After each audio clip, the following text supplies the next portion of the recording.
Someone contacted me the other day and said, Duncan, I've heard that you and others have sold quite a bit on Amazon, and one specific student of yours is doing over 44K a month, retail arbitrage, all in Canada. How does he do that? Because when I go into store, I can't find any deals, and I'm gated for a lot of the major brands. And that's a very common thing I hear from people. It's like anything that you learn new. It takes time to learn the technique and the routines and what to do and where to look. Now, some people want to speed up their learning curve. I was one of those people. That's why I was able to take my business from zero, having never sold on Amazon in my life, to a full-time income within 6 months, because I hired mentors, I took courses, and more importantly, I applied what I learned, made it my own, and figured out a groove that worked for my lifestyle and my own personal strengths. I'm a big believer in doubling down on what you're already good at and not trying to improve your weaknesses too significantly.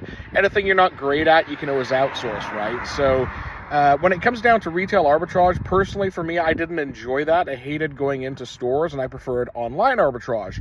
So I used tools like tactical arbitrage that would scour websites that I put into the system for deals that met my criteria, and it would come up. I would run it overnight, and every morning I'd wake up to a list of fresh finds.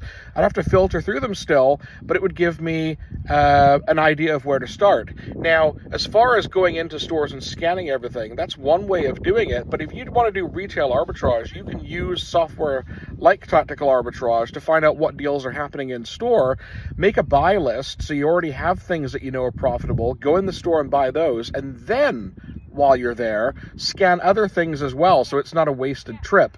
And you never know, like there's so many rabbit holes I've gone down where I've gone in to buy one product and you stumble across something else that turns out to be highly profitable as well. So there's another strategy that you'll start to learn as you get experience doing this, where we call it replenishables.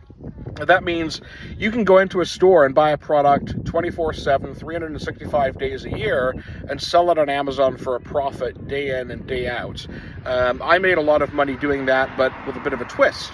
I was selling products cross-border, buying in Canada, selling in the US, products that had been available in the US but were in high demand and out of stock, or had been discontinued there but people still wanted them.